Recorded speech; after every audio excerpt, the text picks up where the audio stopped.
வணக்கம் மக்களே, இது நம்ம நம்பர்ஸ். இன்னைக்கு நம்ம ஓவர் கேட் மன்ஹாவோட அடுத்த சாப்டர்ஸ் தான் பார்க்க போறோம். சரி, வீடியோக்குள்ள போறதுக்கு முன்னாடி மறக்காம வீடியோக்குள்ள கொடுத்துட்டு பாருங்க. சோ வாங்க வீடியோக்குள்ள போலாம். நம்ம போன சாப்டர்ஸ்ல என்ன பார்த்திருப்போம்னா, நம்ம கிரிட் இருக்கான்ல, அவனுக்கு இப்ப ரைடான் அப்படின்னு சொல்லி ஒரு சிட்டி கிடைச்சிரும். இந்த சிட்டியோட டியூக்கா லார்டா நம்ம கிரிட் மாறிடுவான். இப்ப இதை டெவலப் பண்ணனும்னா நிறைய ஆளுங்க தேவைப்படுவாங்கல்ல.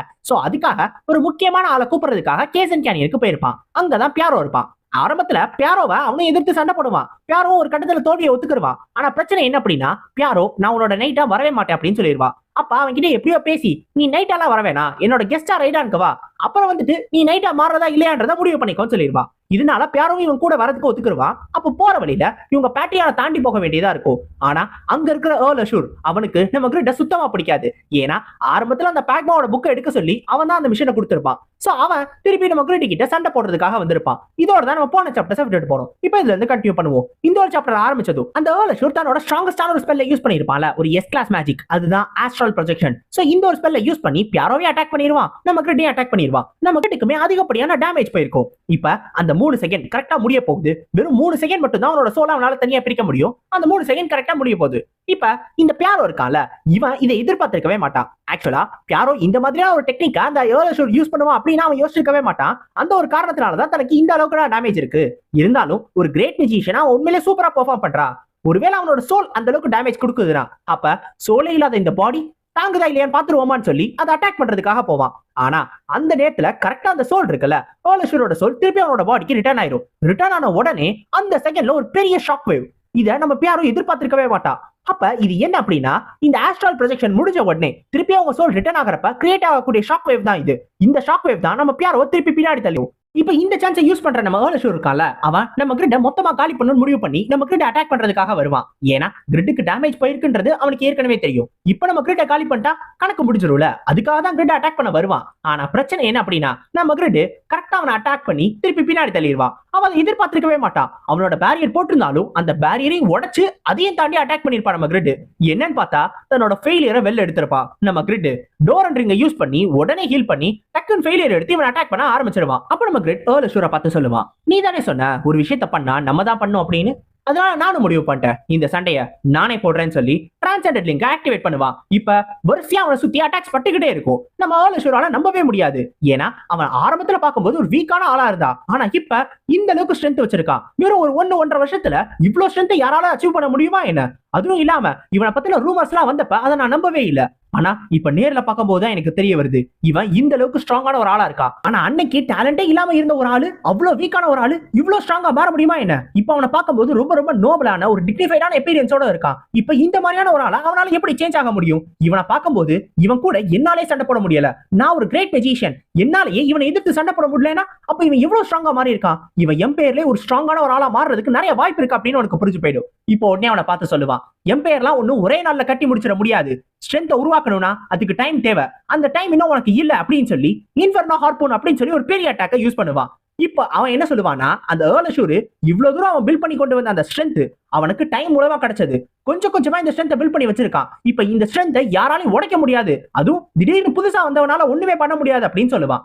இப்ப நம்ம கிரிட் கரெக்டா அந்த அட்டாக், அந்த இன்ஃபர்னோ ஹார்பூன், அந்த தன்னோட ஃபெயிலியரை வச்சு ஈஸியா சமாளிச்சுட்டு இப்ப அவனை பார்த்து சொல்லுவா, நேரத்தை பத்தி எல்லாம் நீ பேசவே கூடாது. இங்க யார் கோலை ரீச் பண்றாங்க அப்படின்றதுதான் முக்கியம். நீ எப்படி வந்த அப்படின்றதெல்லாம் இங்க யாருமே கவலைப்பட மாட்டாங்க. அதுவும் இல்லாம நீ என்னோட நேரத்தை எவ்வளவு வேஸ்ட் பண்ணிருக்க, அதுவும் ஒரே ஒரு மிஷனை கொடுத்து. அப்படி இருக்கிறப்ப நீ ஏன் நேரத்தை வேஸ்ட் பண்ணிட்டு இப்ப நேரத்தை பத்தி பேசுறியா அப்படின்னு சொல்லுவான். நமக்கு கரெக்டா அவன் பக்கத்துல வந்து தன்னோட ஸ்வானை திருப்பி அவனை ஓங்கி அடிப்பான். அப்படி அடிச்ச உடனே அந்த ஏர்ல் அஷூரும் கரெக்டா போய் ஒரு மரத்துல மோதி அப்படியே கீழே விழுந்துருவான்.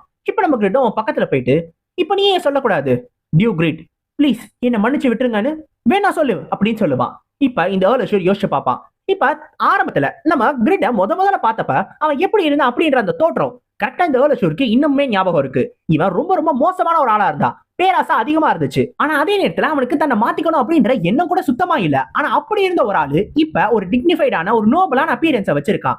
இப்ப இவ்வளவு தூரம் அவன் மாறி இருக்கான் அப்படின்னா, அவனோட கண்ணுல இருக்க அந்த கான்பிடன்ஸ் வளர்ந்திருக்கு அப்படின்னா அதுக்கான காரணம் அவனும் நிறைய விஷயத்தை தாண்டி வந்திருக்கான். இதெல்லாம் புரியாம நான் மட்டும் தான் மாறி இருக்கேன், நான் மட்டும் தான் இவ்வளவு கஷ்டப்பட்டிருக்கேன் அப்படின்னு சொல்லி யோசிச்சுக்கிட்டு இருக்கேன். அவனோட கஷ்டத்தை நான் புரிஞ்சுக்காம போயிட்டேன் அப்படின்னு சொல்லி யோசிப்பான். அப்போ உடனே கிரிட்ட பார்த்து அந்த ஏர்ல் அஷூர் சொல்லுவான், உன்னோட அரகன்ஸ் மட்டும் இன்னும் மாறவே இல்ல, நீ தானே அந்த ப்ராமிஸை உடைச்ச, அப்படி இருக்கிறப்ப நான் எதுக்காக உன்கிட்ட கெஞ்சணும்? அந்த பேக்மாவோட புக்கு இருக்கா இல்லையான்னு கூட எனக்கு தெரியாது, ஆனாலும் நான் உனக்கு அந்த மிஷனா கொடுத்து அதுக்கு எக்கச்சக்க ரிவார்ட்ஸும் கொடுத்திருந்தேன். ஒருவேளை நீ கண்டுபிடிச்சினா அந்த ரிவார்ட்ஸ் எல்லாத்தையும் நான் உன்கிட்ட கொடுத்திருப்பேன்ல, ஆனா நீ என்ன பண்ண, அதை கண்டுபிடிச்ச அடுத்த நிமிஷம் உடனே அதை நீ எடுத்துக்கணும்னு ஆசைப்பட்ட. அப்படி இருக்கிறப்ப நான் தானே உனக்கு தண்டனை கொடுத்தேன், அந்த தண்டனை நீ பண்ண தப்புக்கான தண்டனை. கோவம்னு ஒண்ணு வரணும்னா அது எனக்கு தானே வரணும். அப்படி இருக்கிறப்ப நீ என்ன பார்த்து கோவப்பட்டதுல உனக்கு எந்த தகுதியுமே கிடையாது அப்படின்னு சொல்லுவான். இதை கேட்ட உடனே நம்ம கிரிட், நீ எனக்கு இவ்வளவு ஒரு கஷ்டமான மிஷனை கொடுத்திருக்க, அந்த மிஷன்ல இருக்கிற அந்த புக்கு இருக்கா இல்லையான்னு உனக்கே தெரியல. அப்படி இருக்கிறப்ப அந்த மிஷனை என்னை வேணே செய்ய வச்சு அந்த மிஷனுக்காக நான் உண்மையே என்னோட கஷ்டம்லாம் பட்டு எத்தனை தடவை நான் இறந்து போய் இந்த மிஷனை கஷ்டப்பட்டு கம்ப்ளீட் பண்ணி முடிச்சா நீ உடனே அப்ப வந்து என்ன கொண்டுட்டு போயிடுற, இது எல்லாத்தையும் நான் ஏத்துக்கணும்னு நினைக்கிறியா அப்படின்னு சொல்லுவான். ஆனா அது எல்லாம் அப்பயோட முடிஞ்சு போச்சு. ஒருவேளை இப்ப இன்னைக்கு நடந்தது மேபி ஒரு கர்மாவா கூட இருக்கலாம், அதுக்காக தான் நான் திரும்பி உன் மேல கோவப்பட்டேனான்னு எனக்கே தெரியல. ஆனா இத்தனை வருஷமா இந்த கிங்டம் நான் ப்ராடக்ட் பண்ணியிருக்கேன், அந்த ப்ராடக்டர் அப்படின்ற பிரைடு இப்போ உன் முன்னாடி தூள் தூளா நொறுங்கி போச்சு. இனிமேலும் நான் எந்த கம்ப்ளைண்ட்ஸும் கொடுக்க போறது கிடையாது. நீ என்ன கொன்று என்னால உனக்கு கீழே அடிபணிச்சு போகவே முடியாது, அதனால என்னோட உயிரை எடுத்துக்கோ அப்படின்னு சொல்லிடுவான். இப்ப நம்ம கிரேட் இருக்கால, ஆரம்பத்துல அந்த பேக்மாவோட ரேரான புக்கை கண்டுபிடிச்சு அந்த லெஜெண்டரி கிளாஸ் கிடைச்சு அது மூலமா அவன் கஷ்டப்பட்டு இவ்வளவு தூரம் வந்தது எல்லாமே நம்ம கிரிட்டோட எஃபோர்ட்ஸ்னால மட்டும்தான். நம்ம கிரிட் தான் அது எல்லாத்தையும் பண்ணா, ஆனா அதுக்கான ஆப்பர்ச்சுனிட்டியை கொடுத்தது யாரு? ஏர்ல் அஷூர் தான்.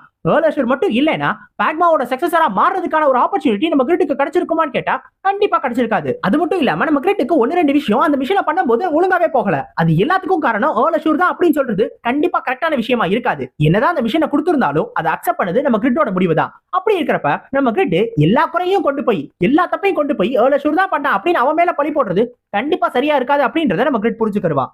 அந்த ஒரு காரணத்தினால இதை இத்தோட நிறுத்திக்கலாம் அப்படின்னு சொல்லுவான்.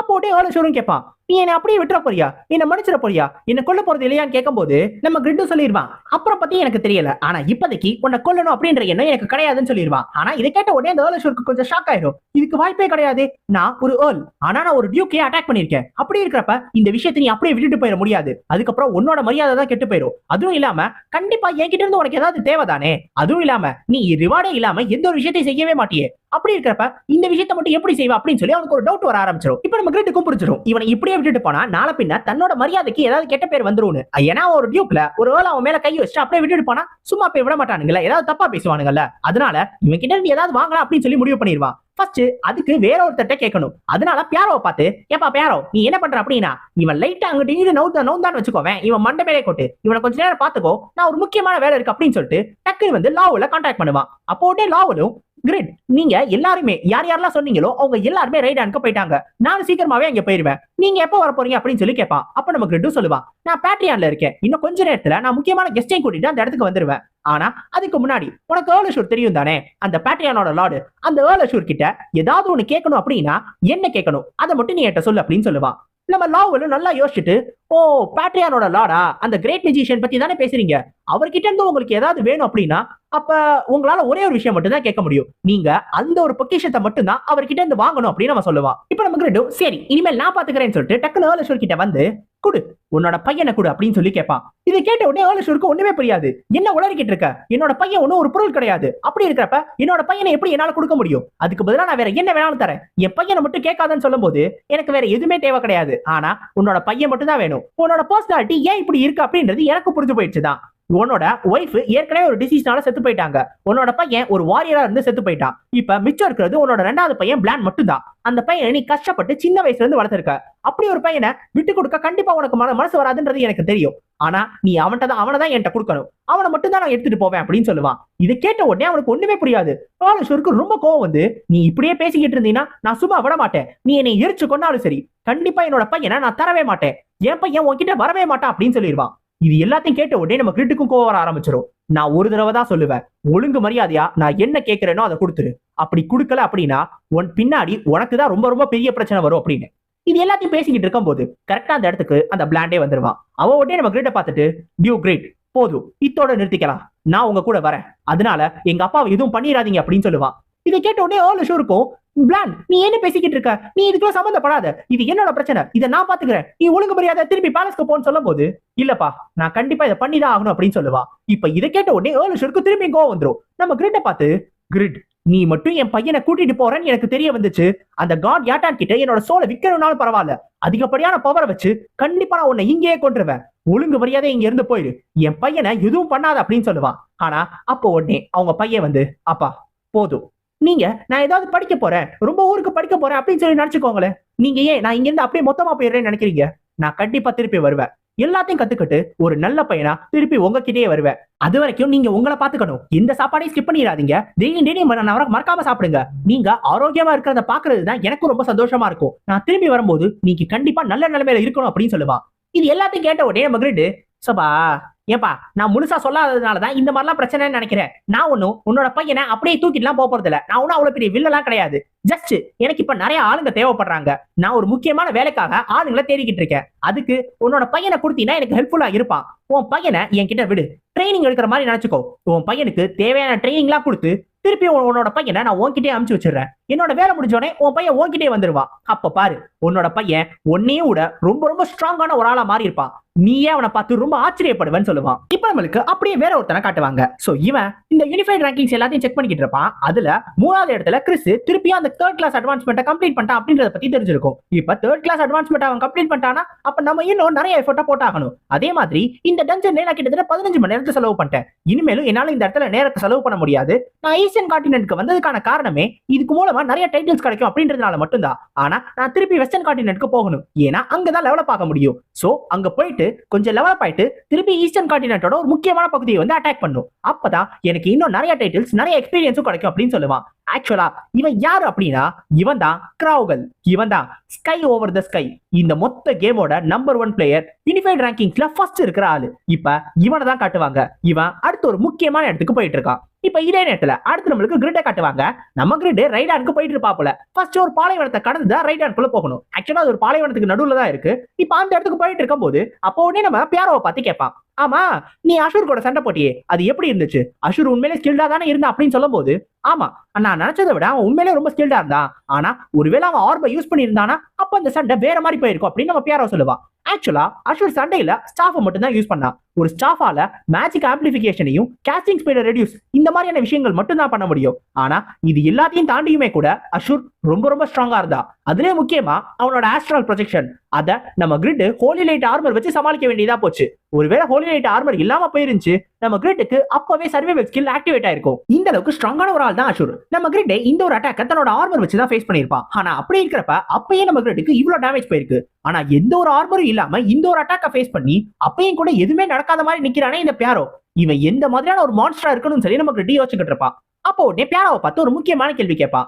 ஆமா நீ தான் இவ்வளவு ஸ்ட்ராங்கான ஆளா இருக்கீல, அப்படி இருக்கிறப்ப உன்னாலே ரிவெஞ்ச் எடுக்க முடியாத அளவுக்கு அந்த ஆஸ்மோஃபல் உன்னோட ஸ்ட்ராங்கான ஆளா? அவன் கிட்ட கண்டிப்பா இம்மோர்டல் ஸ்கில் இருக்கிறதுக்கெல்லாம் வாய்ப்பு கிடையாதுன்னு நான் தோணுது. அவன் ஒரு நார்மலான மனுஷனா தான் இருக்கணும். அப்படி இருக்கிறப்ப நீ ஃபேட்டட் டு பெரிஷ் யூஸ் பண்ணினா அவன் செத்துருவான்ல, அதையே யூஸ் பண்ணாம இருக்க அப்படின்னு சொல்லி கேட்பான்.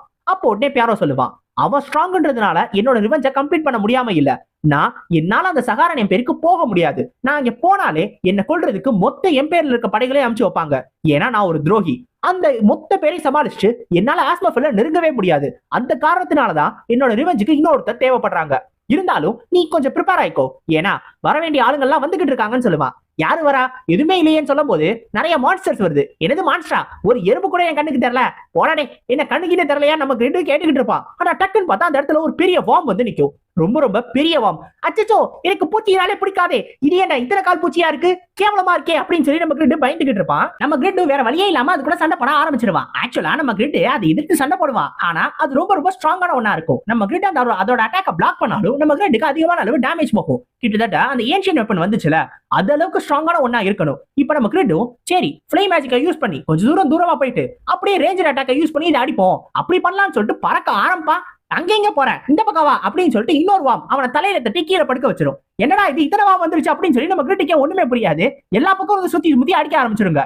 அப்போ உடனே நம்ம பியாரோ சொல்லுவான், உன்னோட ஸ்வாட்ல நீ ஸ்ட்ரென்த் போடணும்னு ஆசைப்பட்டீங்கன்னா முதல்ல உன்னோட கையில கிரிப் ஸ்ட்ரென்த் அதிகமா இருக்கணும். நீ உன்னோட கையை எந்த அளவுக்கு ஸ்விங் பண்றன்ற பொறுத்துதான் அந்த ஸ்ட்ரென்த்தை உன்னால ஸ்வாட்குள்ள டிரான்ஸ்ஃபர் பண்ண முடியும். அதனால நீ உன்னோட மொத்த பாடியிலே அந்த ஸ்ட்ரென்த், உன்னோட அப்பர் பாடியோட ஸ்ட்ரென்த்தை உன்னோட கையில டிரான்ஸ்ஃபர் பண்ணி அதை உன்னோட ஸ்வாடுக்கு டிரான்ஸ்ஃபர் பண்ணும். அப்ப மட்டும்தான் உன்னால ஒழுங்கா சண்டை போட முடியும் அப்படின்னு சொல்லுவான். இது எல்லாத்தையும் கேட்ட உடனே நம்ம கிரிட், சை இதெல்லாம் ஏன்டா கேட்டுக்கிட்டு இருக்கேன், நான் ஒரு கேம் தாண்டா விளையாடுறேன், சம்பந்தமே இல்லாம ஆன்லைன் லெக்சர் மாதிரி எனக்கு அட்வைஸ் கொடுத்துக்கிட்டே இருக்கானே, இந்த ஸ்கில்ல யூஸ் பண்ணா முடிஞ்சு போயிடுச்சுன்னு சொல்லி பேக்மோட ஸ்வாட் டான்ஸ் லிங்க் ஆக்டிவேட் பண்ணி உடனே அதை காலி பண்ணிடுவான்.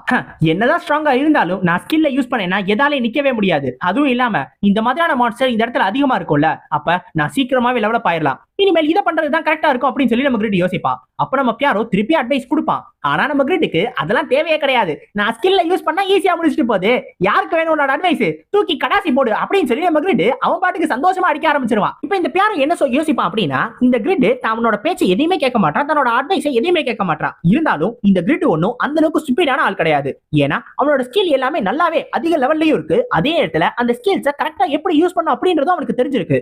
ஜஸ்ட் அவன் ஒருவேளை தான் அளவுக்கு பிசிக்கல் எபிலிட்டி வச்சிருந்தானா அவன் இன்னமும் ஸ்ட்ராங்கா மாறிடுவான். அந்த ஒரு விஷயத்தை தான் அவன் பண்ணவே மாட்டான். அதை மட்டும் தான் அவன் ஏத்துக்கவே மாட்டான். அது ஒண்ணுதான் பியாரோக்கு கவலையா இருக்கும். இந்த மாதிரியான ஒரு ஆளுக்கு எப்படி கொடுக்கறது தன்னோட அட்வைஸ? ஒருவேளை கொடுத்து இவன் மட்டும் ஸ்ட்ராங்கா மாறிட்டானா இவனா ஒரு ஸ்பாரிங் பார்ட்னரா இருப்பான் அப்படின்னு சொல்லி தான் நம்ம பியாரோ யோசிச்சுக்கிட்டு இருந்தான். ஆனா இப்ப நம்ம கிரிட் அதை பண்ண மாட்டானே அப்படின்னு சொல்லி அவனுக்கு கொஞ்சம் வருத்தமா இருக்கும். இப்ப அந்த நேரத்துல இன்னொரு பக்கம் நம்ம பிளாண்ட் இருக்கான்ல, அவன் அந்த மான்ஸ்டர் எல்லாத்தையும் தோக்கடிச்சுக்கிட்டு இருப்பான். ஆக்சுவலா இந்த பிளாண்ட் அஷூரோட பையன். அஷூர் அளவுக்கு இவன் கிட்ட மேஜிக்கும் இருக்கு, ஸ்வாட்ஸ்மேன்ஷிப்பும் இருக்கு. சோ ரெண்டுத்துலயுமே ஓரளவு ஈக்குவலான ஸ்ட்ராங்கான ஒரு ஆளா இருக்கான். ஆனா இருந்தாலும் ஆரம்பத்துல இவனுங்க கூட டிராவல் பண்ண ஆரம்பிச்சான்ல, அதோட கம்பேர் பண்ணும்போது இன்னைக்கு அவன் ரொம்ப ரொம்ப ஸ்ட்ராங்கா தெரியறான். ஒருவேளை இதுக்கான காரணம் தன்னோட அட்வைஸ் இவன் கேட்டுட்டானோ அப்படின்னு சொல்லி நம்ம பியாரோக்கு ஒரு டவுட் வர ஆரம்பிச்சிடும். இப்ப இவன் தன்னோட அட்வைஸை கேட்கறான், அதுவும் இல்லாம இவன் அந்த அஷூர் அளவுக்கு ஸ்ட்ராங்கான ஒரு ஆளா இருப்பான் அப்படின்னா அப்ப இவனுக்கு ட்ரைனிங் கொடுக்கறது உண்மையிலே நல்லாதான் இருக்கும். இவனுக்கு ட்ரைனிங் கொடுத்தாதான் ஒரு சில பேர் புரிஞ்சுக்க வேண்டிய விஷயங்களை புரிஞ்சுக்கிடுவாங்க அப்படின்னு சொல்லி யோசிப்பான். இப்ப நம்ம கிரிட்டும் நைட்டு ஃபுல்லா சண்டை போட்டுக்கிட்டே இருப்பான். நைட்டு ஃபுல்லா தொடர்ந்து இந்த மாதிரி ஸ்கில்ஸை யூஸ் பண்ணி எல்லா மான்ஸ்டரையும் தோக்கடிச்சுக்கிட்டே இருப்பான். இந்த இடத்துல மான்ஸ்டர்ஸ்க்கு பஞ்சமே கிடையாது. அந்த ஒரு காரணத்தினால தொடர்ந்து இந்த மான்ஸ்டர்ஸ் வந்துகிட்டே இருக்கும். இந்த ஒரு காரணத்தினால மட்டும்தான் இந்த கிங் வெய்ஸ் பட்டன் அப்படியே எதுவுமே கேட்காம நம்ம கிரிட் கிட்ட இவ்வளவு பெரிய சிட்டியான ரைடனை தூக்கி கொடுத்துட்டான். ஏன்னா இந்த ரைடனை டெவலப் பண்றதுக்கு அவன் சோல்ஜர்ஸை கொண்டு போகணும் அப்படின்னா இந்த மான்ஸ்டர்ஸ் எல்லாத்தையும் கடந்து போகணும். அது அந்த கிங்குக்கு ரொம்ப ரொம்ப மோசமான ஒரு நிலைமையா தோணுச்சு. அதனாலதான் எதுவுமே பண்ணாம அந்த சிட்டி அப்படியே கிடக்கட்டும் அப்படின்னு சொல்லி எதுவுமே பண்ணாம வச்சிருந்தான். நம்ம கிரிட் கேட்ட உடனே நம்ம கிரிட் கிட்ட அதை கொடுத்துட்டான். அவ்வளவுதான். அப்ப கரெக்டா நம்ம கிரிட்டுக்கு கண்ணுக்கு முன்னாடி ஒரு டாக்டர் ஆனிமோட ஃப்ராக் மாதிரியே ஒன்னு இருக்கும். அந்த ஃப்ராக் உடனே நம்ம கிரிட்ட பேரலிசிஸ் பாய்சன் வச்சு அட்டாக் பண்ண ட்ரை பண்ணும். நம்ம கிரிட்டுக்கு டேமேஜ் போகும், ஆனா பேரலிசிஸ் நடக்காது. ஏன்னா நம்ம கிரிட் ரெசிஸ்ட் பண்ணிடுவான். இருந்தாலும் நம்ம கிரிட்டால எந்த ஸ்கில்ஸையும் அந்த இடத்துல யூஸ் பண்ண முடியாது. ஏன்னா எல்லாமே கூல் டவுன்ல இருக்கும். அவனை என்ன பண்றதுன்னு தெரியாம முடிச்சுக்கிட்டு இருப்பான். டக்குன்னு பார்த்தா அந்த ஃப்ராக் வந்து நம்ம கிரிட்ட கடிக்க ஆரம்பிச்சிடும். எவனாவது ஹெல்ப் பண்ண மாட்டாங்களா அப்படின்னு சொல்லி நினைக்கும் போது கரெக்டா பிளாண்ட் வந்து நம்ம கிரிட்ட காப்பாத்திடுவான். அதை பார்க்கும்போது நம்ம கிரிட்டுக்கு கொஞ்சம் ஆச்சரியமா இருக்கும். ஏன்னா திடீர்னு ஸ்ட்ராங்கா மாறிட்டானா? ஆரம்பத்துல இவன் அந்த அளவுக்கு ஸ்ட்ராங்கான ஆளே கிடையாது. அதுவும் இல்லாம இவனோட ஸ்டாட்ஸ் இப்ப செக் பண்ணி பார்க்கும்போது அவனோட ஸ்டாட்ஸ் ரொம்பலாம் இன்க்ரீஸ் ஆயிருக்காது. கொஞ்சம் கொஞ்சம் இன்க்ரீஸ் ஆயிருக்கும். அவனோட லெவல்மே 5 லெவல் மட்டும் தான் இன்க்ரீஸ் ஆயிருக்கும். 5 லெவல் இன்க்ரீஸ் ஆனதுக்கே ஒரு ஆளால இவ்வளவு ஸ்ட்ராங்கா மாற முடியுமா? இதுக்கு வாய்ப்பு கிடையாது. ஒருவேளை இருக்குமோன்னு சொல்லிட்டு நம்ம கிரிட் டக்குன்னு திரும்பி பார்ப்பான். பியாரோ தான் அதுக்கெல்லாம் காரணமா இருப்பானோ அப்படின்னு. அப்போ உடனே பியாரோ சொல்லுவான், நீயும் நல்லா தான் பண்ணிக்கிட்டு இருக்க அஷூரோட பையா. நீ உண்மையிலேயே உன்னோட பாடியோட ஸ்ட்ரென்த்தை கரெக்டாவே ஷிஃப்ட் பண்ற. ஆனா ஒரு விஷயத்த நல்லா புரிஞ்சுக்கோ, நீ கவுண்டர் அட்டாக்கு நீ டாட்ச் பண்ணி போயிட்டு வந்து கவுண்டர் அட்டாக் பண்ணணும்னு அவசியம் கிடையாது. பிளாக் பண்ணிட்டு அப்பயே கவுண்டர் அட்டாக் பண்ணு. அப்பதான் ஒரு ஃப்ளோ உன்னால பிடிக்க முடியும். அதுவும் இல்லாம நீ உன்னோட மேஜிக்ல தான் ஸ்ட்ராங்கான ஒரு ஆளு. அந்த ஒரு காரணத்தினால உன்னோட ஸ்வாட டிஃபென்ஸ்க்கு யூஸ் பண்ணிட்டு மேஜிக்கா அஃபென்சிவா யூஸ் பண்ணு. உன்னோட ஸ்ட்ராங்கான ஆப்போனன்ட்டை ஃபேஸ் பண்ணும்போது உனக்கு ஈக்குவலான ஆளுங்க கிட்ட ரெண்டுத்தையும் மாத்தி மாத்தி யூஸ் பண்ணுன்னு சொல்லுவான். பிளான்டுமே இந்த எல்லா அட்வைஸையும் கேட்டுக்கிருவான். இப்ப இது எல்லாத்தையும் சொல்லிக்கிட்டு இருக்கும் போது கரெக்டா பியாரோ பக்கத்துல ஒரு வாய்ஸ் கேட்கும், ஆனோ அப்படின்னு. யாரு பாது அப்படின்னு சொல்லி அவன் பியாரோ திரும்பி பாப்பாரா. போக்கணும். என்னப்பா கேட்கல. அது வந்து எனக்கும் அதை பண்ணணும்னு ஆசையா இருக்கு, எனக்கும் சொல்லி கொடுக்கல அப்படின்பா. என்னப்பா நீங்களா வந்து ஏன்ட்ட அட்வைஸ் கேக்குறீங்க? உங்களுக்கு தான் அது தேவை கிடையாதுன்னு சொன்னீங்களே, நீங்க தான் பேக்மாவோட சக்சஸர் ஆச்சே, அப்புறம் எதுக்கு ஏன்ட்ட வந்து கேக்குறீங்கன்பா. அது வந்து அதெல்லாம் எனக்கு எதுவும் கிடையாது. பேக்மாவோட சக்சஸர் பிரைட்லாம் எனக்கு ஒண்ணுமே கிடையாது. நான் ஸ்ட்ராங்கா மாறணும் தான் எனக்கு ஆசை, சொல்லி கொடுங்களேன் அப்படின்பா. ஆனா என்னோட அட்வைஸை கேட்டா உன்னோட காது வலிக்கிறதுக்கு வாய்ப்பு இருக்கு. அதனால கவனமா கேட்டுக்கோ, நல்லா காதை கழுவி மாட்டிக்கோன்றான். இப்ப தொடர்ந்து அவனுக்கு அட்வைஸ் கொடுத்துக்கிட்டே இருப்பான். இந்த மாதிரியே ஒரு 2-3 நாள் இந்த ட்ரைனிங் போயிட்டே இருக்கும். ஒரு வழியா நம்ம கிரிட் அவனோட எந்த ஸ்கில்ஸையும் யூஸ் பண்ணாம ஒரு நல்ல பெரிய ஸ்ட்ராங்கான மான்ஸ்டர் தோக்கடிக்கிற நிலைமைக்கு வந்துருவான். ஆனா அப்பயுமே கூட நம்மால பேசிக்ஸை மட்டும் தான் கத்திருப்பான். ஆனா அதுக்கே நம்ம கிரிட் முன்னாடி இருந்ததை விட ரொம்ப ரொம்ப ஸ்ட்ராங்கா மாறி இருப்பான். இப்ப இவங்க கிட்டத்தட்ட ரைடனுக்கு பக்கத்துல வந்துட்டாங்க. நடுவுல ஒரே ஒரு மலை மட்டும் தான். அந்த மலையை கிராஸ் பண்ணி போயிட்டாங்கன்னா அடுத்து இவங்க ரைடனை ரீச் பண்ணிடுவாங்க. சீக்கிரமாவே போயிடலாம். நம்ம கிரிட்டுமே அந்த ரைடனை பாக்குறதுக்கு ரொம்ப ரொம்ப ஆவலோட காத்துக்கிட்டு இருப்பான். இப்ப நம்மளுக்கு ரைடனை காட்டுவாங்க. ஆக்சுவலா நம்ம கிரிட் அந்த பேட்ரியான ரீச் பண்ணிருப்பான்ல, அந்த பார்டர் அது ரீச் பண்றதுக்கு முன்னாடி அப்ப வந்து ரைடன்ல என்ன ஆச்சு அப்படின்றத காட்டுவாங்க. அப்போ ஒரு அட்மினிஸ்ட்ரேட்டர் தான் இந்த ரைடர்ல இருப்பான். அவன் தான் எல்லாத்தையுமே பாத்துக்கிடுவான். அவன் உடனே அவங்களோட சோல்ஜர்ஸை பார்த்து கத்திக்கிட்டு இருப்பான். ஏன்னா இந்த புது லாட் வரப்போறாங்கன்ற இன்ஃபர்மேஷனை எனக்கு முன்னாடியே சொல்ல வேணாமா? இவர் வராரு அப்படின்னா நானும் கொஞ்சம் நல்லா ரெடி ஆயிக்கணும்ல அப்படின்னு சொல்லிட்டு எல்லாம் பக்காவா ரெடி ஆயிருப்பான். அதுவும் இல்லாம அவங்க சோல்ஜர்ஸை பார்த்து அந்த பிச்சைக்காரங்க எல்லாம் வெளில இருப்பானுங்க, அவனுங்க எல்லாரும் துரத்தி விட்டு, அவனுங்க எல்லாம் அந்த லாட் கண்ணு பக்கத்துல கண்ணுல பற்றவே கூடாது, அதனால அவனுங்க எல்லாரும் எந்த பக்கமா துரத்தி விட்டுரு, நம்ம தான் லாட் கிட்ட நல்லா காட்டிக்கணும் அப்படின்னு சொல்லிட்டு லாட பாக்குறதுக்காக கிளம்புவான். டக்குன்னு பார்த்தா நம்ம ஃபேக்கர் பின்னாடி இருந்து வந்து உன்ன மாதிரியான குப்பையும் இருக்கவே கூடாது, அதனால உன்னையும் வேற இடத்துக்கு கூட்டிட்டு போறேன்னு சொல்லி நேரா அவனை அரெஸ்ட் பண்ணி கொண்டு வந்து ஜெயிலுக்குள்ள போட்டுருவானுங்க. ஆக்சுவலா லாவல் இருக்கால, அவர் ரைடன் கண்டிப்பா மோசமான நிலைமையில தான் இருக்கும், அதனாலதான் இவர் கொடுக்குறாரு அப்படின்றது ஏற்கனவே யோசிச்சிருப்பான் இந்த கிங் கொடுக்குறாருன்னு. ஆனா அது இந்த அளவுக்கு மோசமான நிலைமையில இருக்கும் அப்படின்றத அவனாலே பார்த்ததுக்கு அப்புறம் தான் கன்ஃபார்ம் பண்ண முடிஞ்சிருக்கும். ஆனா இதுக்கு முக்கியமான ஒரு காரணம் யார் தெரியுமா? இந்த அட்மினிஸ்ட்ரேட்டர் தான். இவன் அவனோட தேவைக்காக மட்டும் ஃபண்ட்ஸ் எல்லாத்தையும் யூஸ் பண்ணிக்கிட்டான், எம்பையர்ல இருந்து வரக்கூடிய ஃபண்ட்ஸ் எல்லாத்தையும். அந்த ஒரு காரணத்தினாலதான் ரைடன் இருக்கிறதே மோசமான ஒரு நிலைமையில இருக்கு, மக்கள் யாராலையும் இங்க வாழவே முடியாத ஒரு நிலைமையில இருக்கு. ஒருவேளை இது எல்லாத்தையும் நம்ம சரி பண்ணணும் அப்படின்னா இவங்க கில்ட் இருக்குல்ல, அதோட மொத்த ஃபண்ட்ஸை யூஸ் பண்ண வேண்டியதா இருக்கும். அதுவும் எல்லாமே சாதாரண தேவைகளுக்கே யூஸ் ஆயிடும். இனிமேல் நம்மளால ரைடன் சிட்டியை டெவலப்பே பண்ண முடியாம போயிடும். இருந்தாலும் நம்ம ஏதாவது பண்ணிதான் ஆகணும். அப்படி ஒருவேளை இல்லைன்னா கிரிட் வரும்போது ரொம்ப ரொம்ப பிரச்சனை ஆயிரும் அப்படின்னு சொல்லி யோசிச்சுட்டு இருப்பான். இப்போ உடனே நம்ம ஃபேக்கரும் கேட்பான், நம்ம கிரிட்டை கேட்காம இது எல்லா முடிவே எடுக்கிறோமே, ஃபண்ட்ஸ் மேல கை வச்சா கிரிட் கோவப்பட மாட்டானா அப்படின்னு. ஆனா லாவலுக்கு தெரியும் நம்ம கிரிட் ஒருவேளை ஃபண்ட்ஸ் மேல கை வச்சா கோவப்படுவான் தான். ஆனா அவன் மட்டும் சிட்டிக்கு வந்து பார்த்துட்டு இது ஒரு பாக்குறதுக்கு மட்டும்தான் சிட்டி மாதிரி இருக்கு, இது உண்மையான சிட்டியே கிடையாது அப்படின்றது தெரிய வந்துச்சுன்னா அவன் இன்னமும் வருத்தப்படுவான்ல. அதனால கொஞ்சமாவது நம்ம மாத்தி ஆகணும் அப்படின்னு சொல்லி லாவலும் எல்லா வேலையும் பார்த்துக்கிட்டு இருப்பான். இப்போ ஒரு 4 நாள் கழிச்சு நம்ம கிரிட் ஒரு வழியா ரைடனை ரீச் பண்ணிடுவான். உள்ள வந்த உடனே உங்களோட புது லாட் வந்துட்டேன், எல்லாரும் வந்து அரவணைச்சுக்கோங்க மக்களே, வாங்க வாங்க வாங்க, உங்களோட லாட என்னைய கைகோர கரகோஷங்களோட வரவேங்க, எல்லாரும் எங்க இருக்கீங்க அப்படின்னு சொல்லி கத்துவான். உள்ள வந்து பார்த்தா யாருமே இங்க இருக்க மாட்டாங்க. அங்க ஒரு 3-4 பேர் அப்படியே நம்ம கிட்ட பாத்துக்கிட்டே இருப்பானுங்க. யாரு இந்த பைத்தியக்காரன், எதுக்கு கத்திக்கிட்டு இருக்கான் அப்படின்னு. என்னாச்சு, மக்கள் எல்லாரும் ஏன் இப்படி இருக்காங்க, நான் லாடு வரேன்னு சந்தோஷமே இல்லையோ, அதுவும் இல்லாம நம்ம ஃப்ரெண்ட்ஸ் எல்லாம் எங்க போனாங்க, ஃப்ரெண்ட்ஸ் ஃப்ரெண்ட்ஸ் அப்படின்னு சொல்லி நம்ம கிட்ட அப்படியே சைட்ல திரும்பி பார்ப்பானா, அங்க ஒரு 2 பீஸை ஏற்கனவே பார்த்த மாதிரியே இருக்கும்.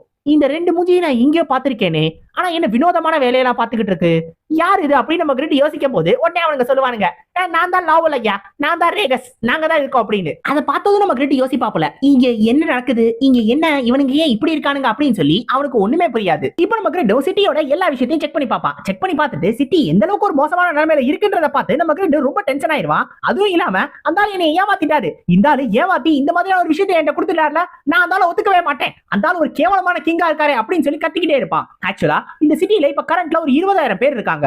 ஆனா அவங்க எல்லாருமே ரொம்ப ரொம்ப மோசமான நிலைமையில இருக்காங்க. அவங்க யாராலுமே ரொம்ப நாளா சர்வைவே ஆக முடியாது. அந்த மாதிரியான மக்கள் மட்டும் தான் இங்க இருக்காங்க. இவங்களை வச்சு இந்த லேண்டை என்ன பண்றது அப்படின்னு சொல்லி நமக்கு யோசிப்பான். இப்போ உடனே நம்ம லாவல் சொல்லுவான், எனக்கு தெரிஞ்சு அந்த லார்ட் உங்க மேல இருக்கிற நம்பிக்கையில தான் இது ஒரு அசைன்மெண்ட் மாதிரி கொடுத்திருக்காரு. ஒருவேளை நீங்க இந்த நேரத்தை டெவலப் பண்ணி முடிச்சீங்கன்னா நாளை பின்ன உங்களாலையும் பெரிய ஆளா மாற முடியும்னு நினைக்கிறேன். இருந்தாலும் இந்த இடத்துல டெசர்ட்டா இது எப்பயுமே இருந்தது கிடையாதா, இந்த நிலம் உண்மையிலே சாதாரண நல்ல வளம் இருந்த நிலம் தானா.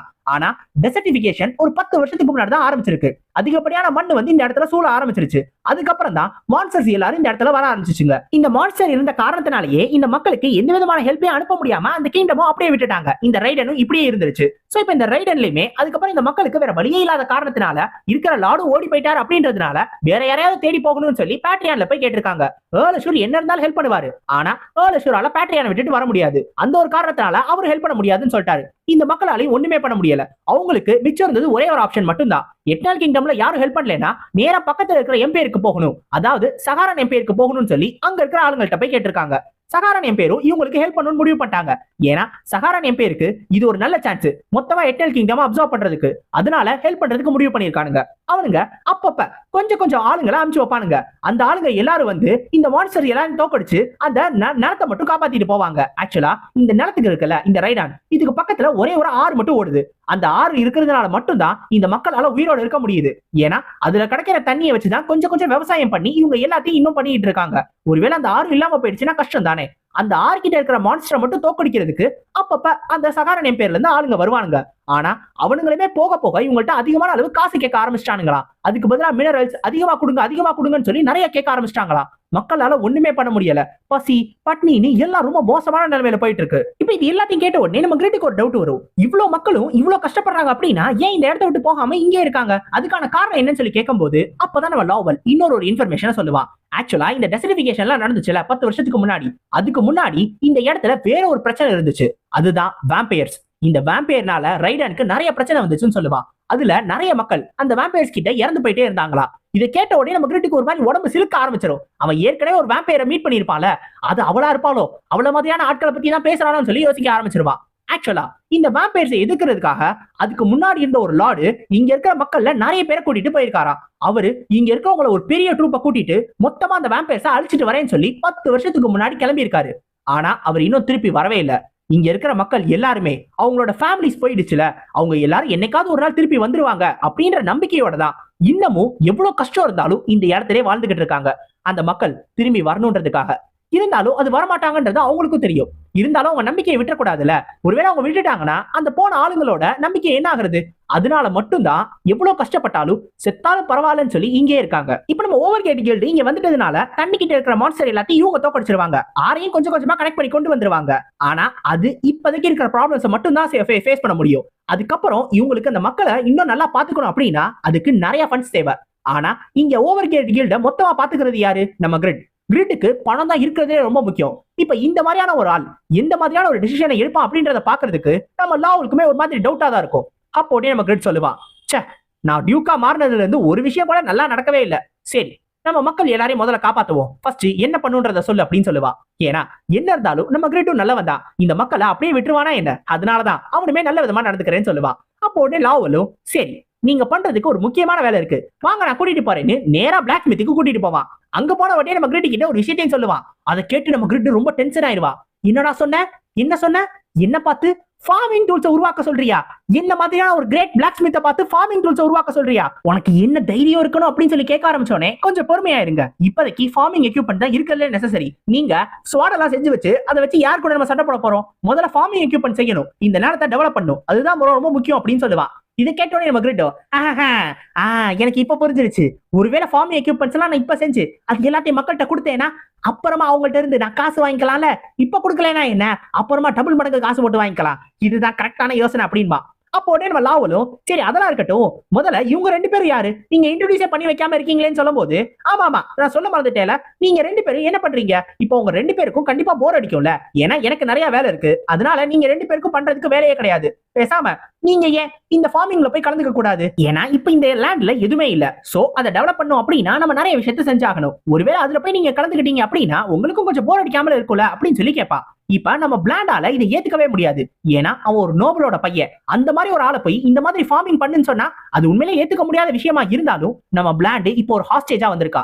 சோ அவன் என்ன சொன்னாலும் செஞ்சுதான் ஆகணும்னு சொல்லி அவன் ஏத்துக்கிடுவான். ஆனா பக்கத்துல இருக்க பியாரோ இருக்கால, அவன் இதை கண்டிப்பா ஏத்துக்கவே மாட்டான் அப்படின்னு சொல்லி தான் நம்ம பிளாண்ட் யோசிப்பான். ஏன்னா பியாரோ எவ்வளவு ஸ்ட்ராங்கான ஆளு, அப்படி ஒரு ஆளு இந்த மாதிரி ஒரு விஷயத்தை செய்வானான்னு சொல்லி யோசிப்பான்.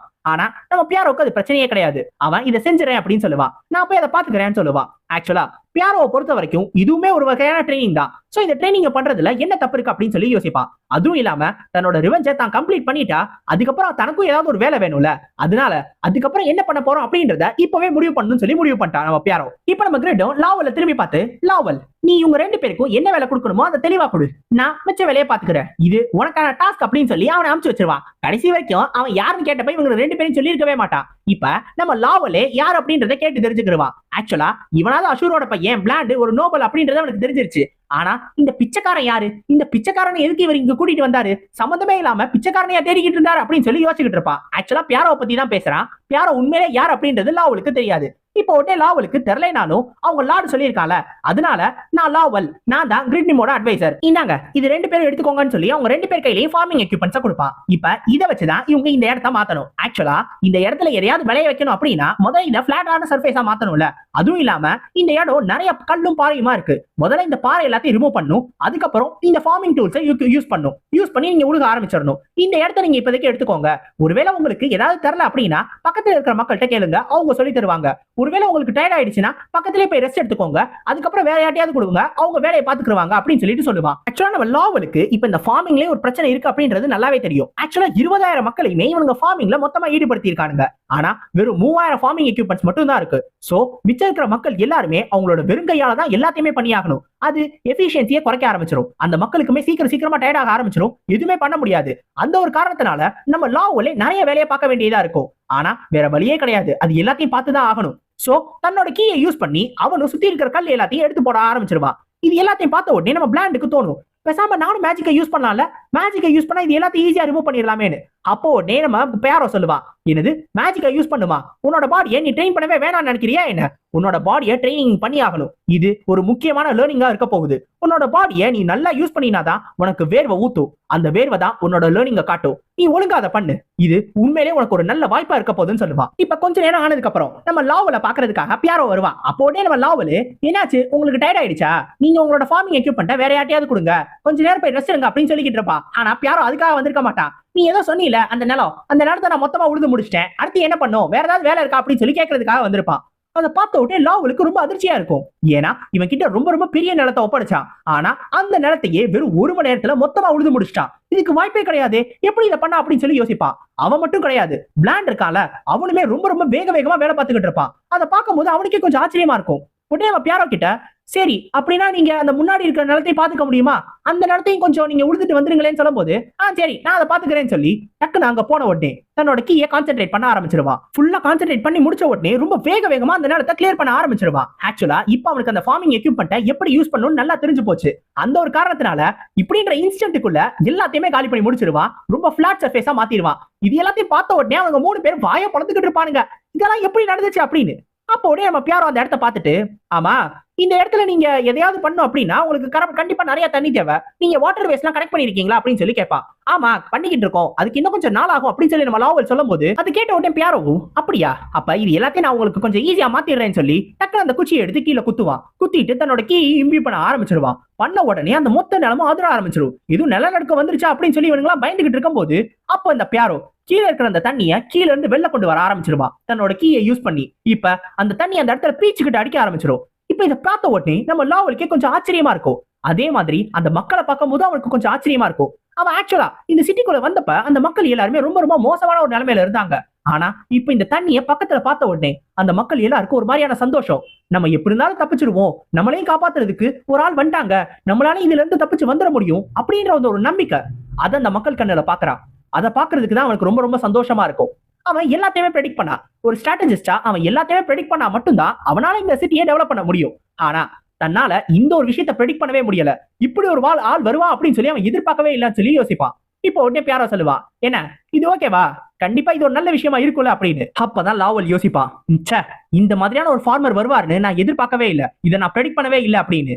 இதுவும் இல்லாம நம்ம கிரிட்ட நான் சுத்தமா ப்ரெடிக்ட் பண்ணவே முடியாத ஒரு ஆளு, அவர் மாதிரி ஒரு ஆள் இந்த லார்டா இருக்கிறது தான் உண்மையிலேயே ஒரு சூப்பரான விஷயமா இருக்கும், அவர்கிட்ட நான் அசிஸ்டண்டா இருக்கிறது இன்னும் பக்காவான விஷயமா இருக்கும்னு சொல்லி நம்ம லாவல் யோசிக்க ஆரம்பிச்சிருவான். ஆக்சுவலா அவன் எல்லாத்தையுமே தப்பா தான் யோசிக்கிறான். முதல்ல நம்ம பியாரோ ஃபார்மரே கிடையாது, ஆனா அது எல்லாத்தையும் தப்பா புரிஞ்சுக்கிட்டா. இருந்தாலும் இப்ப இந்த பியாரோ இந்த ஃபார்மிங் எக்யூப்மெண்ட்ல கை வச்சால, இது இந்த ரைடனுக்கு எந்த அளவுக்கு ஒரு நல்ல விஷயமா இருக்க போகுது அப்படின்றத நம்ம போக போக பார்த்து தெரிஞ்சுக்க போறோம். அது கண்டிப்பா போக போக இன்னும் கொஞ்சம் இன்ட்ரெஸ்டிங்காவும் மாற ஆரம்பிக்கும். அதே மாதிரி நம்ம கிரிட் இப்ப எப்படி இந்த ரைடனை டெவலப் பண்ண போறோம் அப்படின்றதையும் நம்ம அடுத்த ஒரு சாப்டர்ஸ்ல பார்த்து தெரிஞ்சுக்கிறோம். சோ அடுத்த சாப்டர்ஸ்ல உங்களை சந்திக்கிற வரைக்கும் சைனோரா கைஸ், அரிகத்தோ கோசாய்மஸ்.